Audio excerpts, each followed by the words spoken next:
Les particules élémentaires, épilogue. Sur la vie, l'apparence physique, le caractère des personnages qui ont traversé ce récit, nous connaissons de nombreux détails. Ce livre doit malgré tout être considéré comme une fiction, une reconstitution crédible à partir de souvenirs partiels, plutôt que comme le reflet d'une vérité univoque et attestable. Même si la publication des Clifton Notes, complexe mélange de souvenirs, d'impressions personnelles et de réflexions théoriques jetées sur le papier par Dzerzhinsky entre 2000 et 2009, dans le même temps qu'il travaillait à sa grande théorie, devait nous en apprendre beaucoup sur les événements de sa vie, les bifurcations, les confrontations et les drames qui conditionnèrent sa vision particulière de l'existence. Il demeure, dans sa biographie comme dans sa personnalité, beaucoup de zones d'ombre. Ce qui suit, par contre, appartient à l'histoire, et les événements qui découlent de sa publication des travaux de Dzerzhinsky ont été tant de fois retracés, commentés et analysés qu'on pourra se limiter à un résumé bref. La publication en juin 2009, dans un tiré à part de la revue Nature, sous le titre Prolégomène à la réplication parfaite, des 80 pages synthétisant les derniers travaux de Dzerzhinsky, devait aussitôt provoquer une onde de choc énorme dans la communauté scientifique. Partout dans le monde, des dizaines de chercheurs en biologie moléculaire tentèrent de refaire les expériences proposées, de vérifier le détail des calculs. Au bout de quelques mois, les premiers résultats tombèrent. Et ensuite, semaine après semaine, ils ne cessèrent de s'accumuler, tous confirmant avec une précision parfaite la validité des hypothèses de départ. À la fin de 2009, il ne pouvait plus subsister aucun doute. Les résultats de Dzerzhinsky étaient valides. On pouvait les considérer comme scientifiquement démontrés. Les conséquences pratiques, évidemment, étaient vertigineuses. Tout code génétique, quelle que soit sa complexité, pouvait être réécrit sous une forme standard, structurellement stable, inaccessible aux perturbations et aux mutations. Toute cellule pouvait donc être dotée d'une capacité infinie de réplication successive. Toute espèce animale, aussi évoluée soit-elle, pouvait être transformée en une espèce apparentée, reproductible par clonage et immortelle. Lorsqu'il découvrit les travaux de Dzerzhinsky, en même temps que plusieurs centaines de chercheurs à la surface de la planète, Frédéric Upkechak était âgé de 27 ans et terminait son doctorat de biochimie à l'université de Cambridge.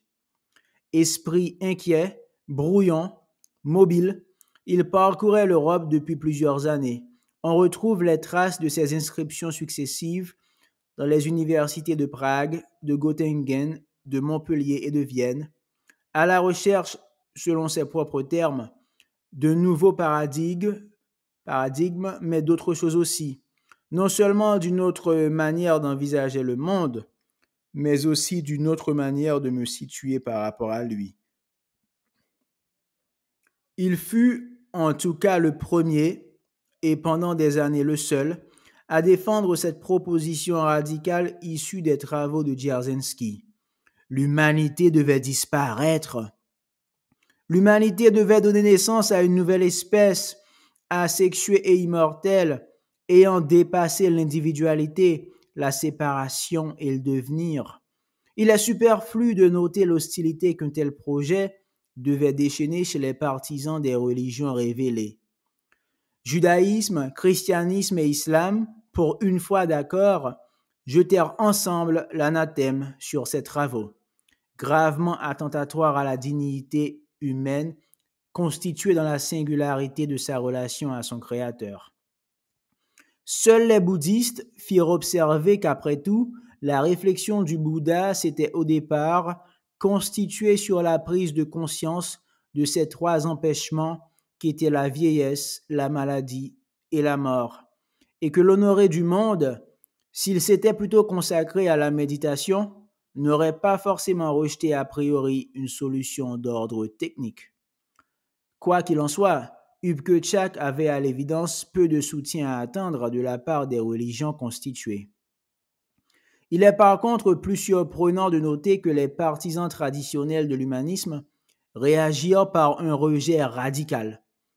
Même si ces notions nous paraissent aujourd'hui difficiles à comprendre, il faut se souvenir de la place centrale qu'occupaient pour les humains de l'âge matérialiste, c'est-à-dire pendant les quelques siècles qui séparèrent la disparition du christianisme médiéval de la publication des travaux de Dzerzhinsky, les concepts de liberté individuelle, de dignité humaine et de progrès.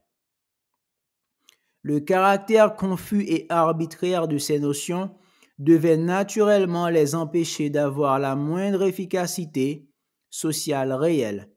C'est ainsi que l'histoire humaine du XVe au XXe siècle de notre ère peut essentiellement se caractériser comme étant celle d'une dissolution et d'une désagrégation progressive. Il n'empêche que les couches instruites ou demi-instruites qui avaient, tant bien que mal, contribué à mettre en place ces notions, s'y accrochaient avec une vigueur particulière, et on comprend que Frédéric Upke-Chak ait eu, les premières années, tant de difficultés à se faire entendre. L'histoire de ces quelques années qui permirent à Upke-Chak de faire accepter un projet, au départ accueilli avec une réprobation et un dégoût unanime, par une part croissante de l'opinion publique mondiale, jusqu'à le faire finalement financer par l'UNESCO, nous retrace le portrait d'un être extraordinairement brillant, pugnace, à la pensée à la fois pragmatique et mobile. Le portrait, en définitive, d'un extraordinaire agitateur d'idées. Il n'avait certes pas par lui-même l'étoffe d'un grand chercheur, mais il sut mettre à profit le respect unanime qu'inspirait dans la communauté scientifique internationale le nom et les travaux de Michel Dzerzhinsky. Il avait encore moins la tournure d'esprit d'un philosophe original et profond, mais il sut, préfaçant et commentant les éditions de Méditation sur l'entrelacement et des Clifton Notes, donner des réflexions de Dzerzhinsky une présentation à la fois percutante et précise, accessible à un large public. Le premier article de Upke-Chak, Michel Dzerzhinsky et l'interprétation de Copenhague, est malgré son titre construit comme une longue méditation autour de cette remarque de Parménide. L'acte de la pensée et l'objet de la pensée se confondent. Dans son ouvrage suivant, Traité de la limitation concrète, ainsi que dans celui plus sobrement intitulé La réalité, il tente une curieuse synthèse entre le positivisme logique du cercle de Vienne et le positivisme religieux de Kant, sans s'interdire par endroits des élans lyriques, comme en témoigne ce passage fréquemment cité. Ouvrez les guillemets. Il n'y a pas de silence éternel des espaces infinis, car il n'y a en vérité ni silence, ni espace, ni vide. Le monde que nous connaissons, le monde que nous créons, le monde humain est rond, lisse, homogène et chaud comme une sainte femme. Fermez les guillemets. Il sut, quoi qu'il en soit, installer dans un public croissant l'idée que l'humanité, au stade où elle en était parvenue, pouvait et devait contrôler l'ensemble de l'évolution du monde et en particulier pouvait et devait contrôler sa propre évolution biologique. Il reçut dans ce combat l'appui précieux d'un certain nombre de néo-kantiens qui, profitant du reflux général des pensées d'inspiration nietzschéenne, avaient pris le contrôle de plusieurs leviers de commande importants dans le monde intellectuel, universitaire et éditorial.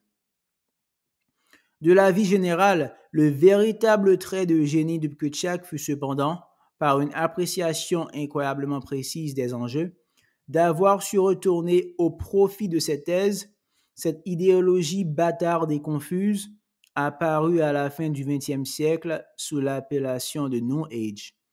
Le premier à son époque, il sut voir qu'au-delà de la masse de superstitions désuètes, contradictoires et ridicules qui le constituait au premier abord, le New Age répondait à une réelle souffrance issu d'une dislocation psychologique, ontologique et sociale.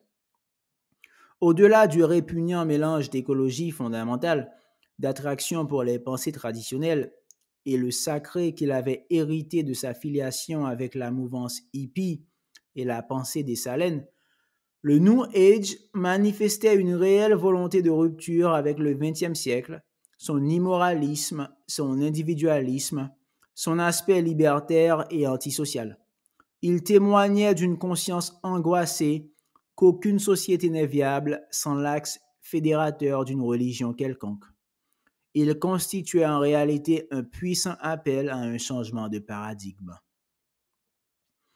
Conscient plus que tout autre qu'il y a des compromis nécessaires, Upke-Tchek ne devait pas hésiter, au sein du mouvement du potentiel humain qu'il créa dès la fin de l'année 2011, à reprendre à son compte certains thèmes ouvertement New Age, de la constitution du cortex de Gaïa à la célèbre comparaison 10 milliards d'individus à la surface de la planète, 10 milliards de neurones dans le cerveau humain. De l'appel à un gouvernement mondial basé sur une nouvelle alliance, au slogan quasi publicitaire « Demain sera féminin ». Il le fit avec une habileté qui a en général soulevé l'admiration des commentateurs, évitant avec soin toute dérive irrationnelle ou sectaire, sachant au contraire se ménager de puissants appuis au sein de la communauté scientifique.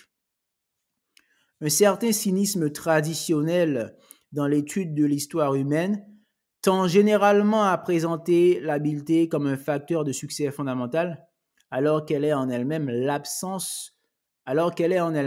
en l'absence d'une conviction forte, incapable de produire de mutations réellement décisives. Tous ceux qui ont eu l'occasion de rencontrer Upke-Tchek ou de l'affronter dans des débats s'accordent à souligner que son pouvoir de conviction, sa séduction, son extraordinaire charisme trouvaient leur source dans une simplicité profonde, une conviction personnelle authentique. Il disait en toutes circonstances à peu près exactement ce qu'il pensait, et chez ses contradicteurs, empêtrés dans les empêchements et les limitations issues d'idéologies désuètes, une telle simplicité avait des effets dévastateurs. Un des premiers reproches qui fut adressé à son projet tenait à la suppression des différences sexuelles, si constitutives de l'identité humaine. À cela, Upke-Tchek répondait qu'il ne s'agissait pas de reconduire l'espèce humaine dans la moindre de ses caractéristiques, mais de produire une nouvelle espèce raisonnable, et que la fin de la sexualité comme modalité de la reproduction ne signifiait nullement, bien au contraire, la fin du plaisir sexuel. Les séquences codantes provoquant lors de l'embryogenèse la formation des corpuscules de Krause avaient été récemment identifiées. Dans l'état actuel de l'espèce humaine, ces corpuscules étaient pauvrement disséminés à la surface du clitoris et du gland. Rien n'empêchait dans un état futur de les multiplier sur l'ensemble de la surface de la peau, offrant ainsi, dans l'économie des plaisirs, des sensations érotiques nouvelles et presque inouïes. D'autres critiques, probablement les plus profondes, se concentrèrent sur le fait qu'au sein de la nouvelle espèce créée à partir des travaux de Dzerzhinsky, tous les individus seraient porteurs du même code génétique. Un des éléments fondamentaux de la personnalité humaine allait donc disparaître. À cela, Upke-Tchek répondait avec fougue que cette individualité génétique dont nous étions, par un retournement tragique, si ridiculement fiers, était précisément la source de la plus grande partie de nos malheurs. À l'idée que la personnalité humaine était en danger de disparaître, il opposait l'exemple concret et observable des vrais jumeaux, lesquels développent en effet, par le biais de leur histoire individuelle, et malgré un patrimoine génétique rigoureusement identique, des personnalités propres, tout en restant reliés par une mystérieuse fraternité. Fraternité qui était justement, selon Upke-Tchek, l'élément le plus nécessaire à la reconstruction d'une humanité réconciliée. Il ne fait aucun doute qu'Upke-Tchek était sincère lorsqu'il se présentait comme un simple continuateur de Dzerzhinsky. comme un exécutant dont la seule ambition était de mettre en pratique les idées du maître. En témoigne par exemple sa fidélité à cette idée bizarre émise à la page 342 des Clifton Notes. Le nombre d'individus de la nouvelle espèce devait rester constamment égal à un nombre premier. On devait donc créer un individu, puis deux, puis trois, puis cinq. En bref, suivre scrupuleusement la répartition des nombres premiers. L'objectif était bien entendu, par le maintien d'un nombre d'individus uniquement divisible par lui-même et par l'unité, d'attirer symboliquement l'attention sur ce danger que représente, au sein de toute société, la constitution de regroupements partiels. Mais il semble bien que Kupchak ait introduit cette condition dans le cahier des charges sans le moins du monde s'interroger sur sa signification. Plus généralement, sa lecture étroitement positiviste des travaux de Dzerzhinsky devait l'amener à sous-estimer constamment l'ampleur du basculement métaphysique qui devait nécessairement accompagner une mutation biologique aussi profonde, une mutation qui n'avait en réalité aucun précédent connu dans l'histoire humaine. Cette méconnaissance grossière des enjeux philosophiques du projet, et même de la notion d'enjeu philosophique en général, ne devait pourtant nullement entraver ni même retarder sa réalisation.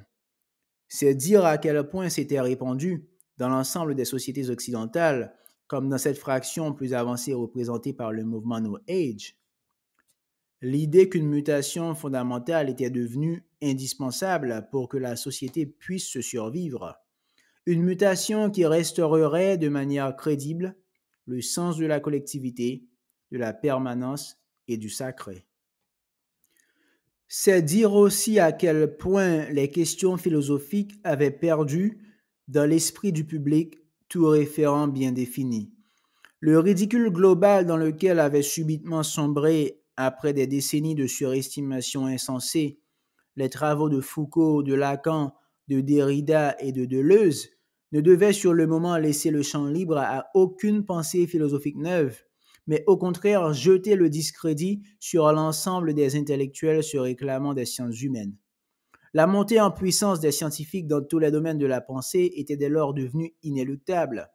Même l'intérêt occasionnel, contradictoire et fluctuant que les sympathisants du New Age feignaient de temps à autre d'éprouver pour telle ou telle croyance issue des traditions spirituelles anciennes, ne témoignait chez eux que d'un état de détresse poignant à la limite de la schizophrénie. Comme tous les autres membres de la société, et peut-être encore plus qu'eux, ils ne faisaient en réalité confiance qu'à la science. La science était pour eux un critère de vérité unique et irréfutable. Comme tous les autres membres de la société, ils pensaient au fond d'eux-mêmes que la solution à tout problème, y compris aux problèmes psychologiques, sociologiques ou plus généralement humains, ne pouvait être qu'une solution d'ordre technique. C'est donc en fait sans grand risque d'être contredit que Kupchak lança en 2013 son fameux slogan qui devait constituer le réel déclenchement d'un mouvement d'opinion à l'échelle planétaire.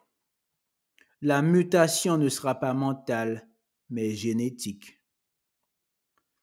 Les premiers crédits furent votés par l'UNESCO en 2021. Une équipe de chercheurs se mit aussitôt au travail sous la direction de Kupchak. À vrai dire, sur le plan scientifique, il ne dirigeait pas grand-chose, mais il devait se montrer d'une efficacité foudroyante dans un rôle qu'on pouvait qualifier de relations publiques. L'extraordinaire rapidité avec laquelle tombèrent les premiers résultats devait surprendre.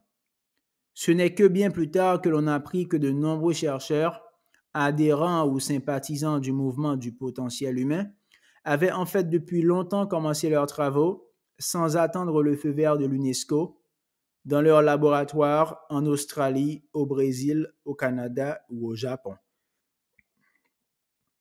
La création du premier être, premier représentant d'une nouvelle espèce intelligente créée par l'homme, à son image et à sa ressemblance, eut lieu le 27 mars 2029, 20 ans jour pour jour après la disparition de Michel Dzerzhinsky. En hommage à Dzerzhinsky, et bien qu'il n'y ait aucun Français dans l'équipe, la synthèse eut lieu dans le laboratoire de l'Institut de biologie moléculaire de Palaiseau. La retransmission télévisée de l'événement eut naturellement un impact énorme, un impact qui dépassait même de très loin celui qu'avait eu, une nuit de juillet 1969, près de 60 ans plus tôt, la retransmission en direct des premiers pas de l'homme sur la Lune. En prélude au reportage, Upskutchak prononça un discours très bref où, avec la franchise brutale qui lui était habituelle, il déclarait que l'humanité devait s'honorer d'être la première espèce animale de l'univers connue à organiser elle-même les conditions de son propre remplacement. Aujourd'hui, près de 50 ans plus tard, la réalité a largement confirmé la teneur prophétique des propos d'Upskutchak à un point même que celui-ci n'aurait probablement pas soupçonné. Il subsiste quelques humains de l'ancienne race, en particulier dans les régions restées longtemps soumises à l'influence des doctrines religieuses traditionnelles. Leur taux de reproduction cependant diminue d'année en année et leur extinction semble à présent inéluctable. Contrairement à toutes les prévisions pessimistes, cette extinction se fait dans le calme, malgré quelques actes de violence isolés, dont le nombre va constamment décroissant.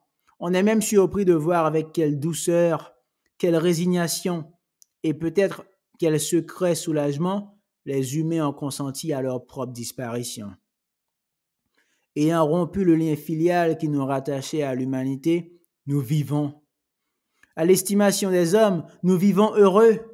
Il est vrai que nous avons su dépasser les puissances insurmontables pour eux, de l'égoïsme, de la cruauté et de la colère. Nous vivons de toute façon une vie différente. La science et l'art existent toujours dans notre société, mais la poursuite du vrai et du beau, moins stimulée par l'aiguillon de la vanité individuelle, a de fait acquis un caractère moins urgent. Aux humains de l'ancienne race, notre monde fait l'effet d'un paradis.